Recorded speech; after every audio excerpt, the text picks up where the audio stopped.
اعوذ باللہ من الشیطان الرجیم، بسم اللہ الرحمن الرحیم۔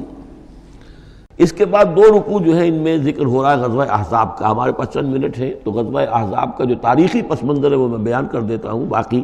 اس سے آگے ہم پڑھیں گے انشاءاللہ تعالیٰ کل۔ یہ غزوہ ہوا ہے سن 5 میں،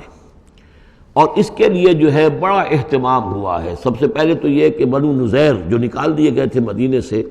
اور وہ پھر جا کر خیبر وغیرہ میں آباد ہو گئے تھے،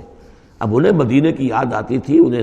ستاتی تھی یاد مدینے کی، وہ واپس آنا چاہتے تھے، وہ چاہتے تھے کہ مسلمانوں سے انتقام لیں۔ تو انہوں نے پھر یہ ہے، اور اس میں خاص طور پر وہ ابو عامر راہب جس کا تذکرہ ہم پڑھ چکے ہیں سورہ توبہ کے اندر، انہوں نے جو ہے بڑی محنت کر کے ایک طرف قریش کو آمادہ کیا کہ وہ حملہ کریں،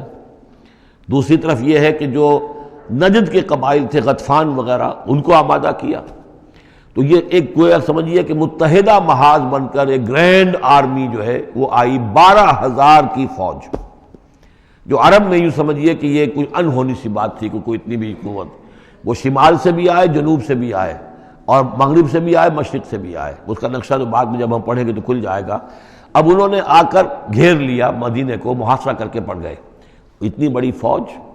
حضور کے پاس کل اس وقت جو تعداد بنتی تھی 3,000 کی تھی مدینے کے اندر، جن میں کہ منافقین بھی تھے، اور دوسری یہ کہ عقب میں وہ بنو قریظہ بھی موجود تھے، ایک قبیلہ بڑے طاقتور قبیلہ تھا، بڑا قبیلہ تھا، ان کی گڑھیاں تھیں، ان کے قلعے تھے، وہ موجود تھے۔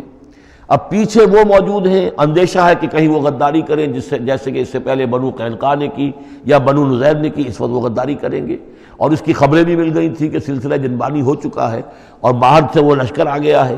دو طرف مدینے کے حرات ہیں، چٹانیں ہیں لاوے کی،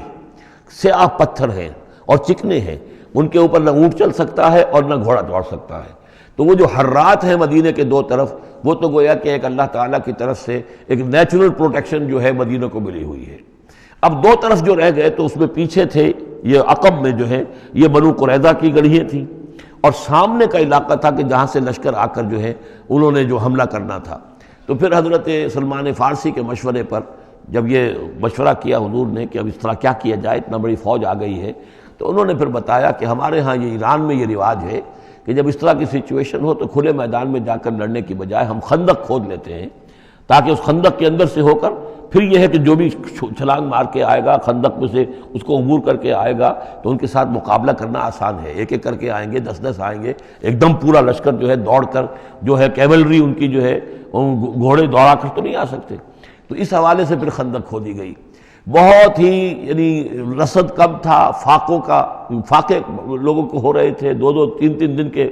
کھانے کو کچھ نہیں ملا، سردی شدید تھی۔ اس موسم میں پھر طے ہوا کہ خندق کھودو، تو مسلمان خندق بھی کھود رہے تھے، اور اسی دوران یہ خبر بھی مل گئی کہ بنو قریظہ بھی بغاوت پر اور بدعہدی پر آمادہ ہیں۔ یعنی ہر اعتبار سے یہ سمجھ لیجئے کہ اللہ تعالیٰ نے اہل ایمان کے صبر اور امتحان کے لیے ایک بہت ہی سخت خوفناک صورت پیدا کر دی۔ اگرچہ اس کے بعد ہوا کیا،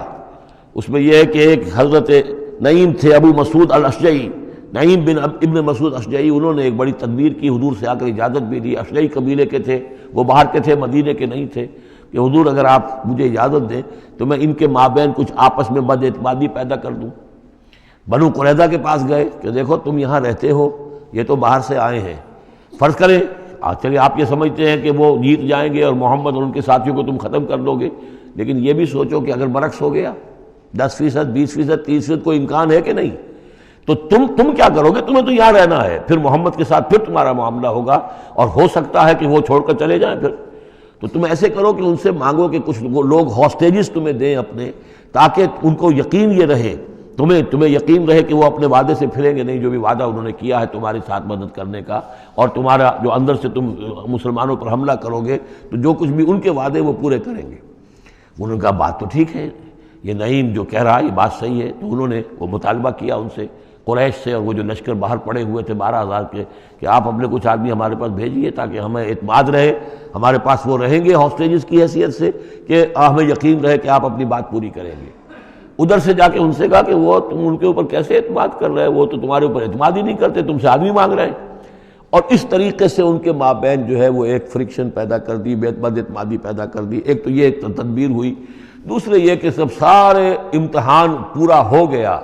اور دودھ کا دودھ پانی کا پانی جدا ہو گیا، اہل ایمان بھی ثابت ہو گئے، ثابت قدم یہ لوگ ہیں، اور منافقین کا بھی جو خبث باطن تھا ان کی زبانوں پر آ گیا اور معلوم ہو گیا کہ ان کے دلوں کے اندر نفاق ہے۔ پھر اللہ تعالیٰ نے ایک تیز آندھی بھیجی، وہ آندھی ایسی آئی، جھکڑ ایسا آیا کہ وہ لشکر جو تھا اس کے خیمے اڑ گئے،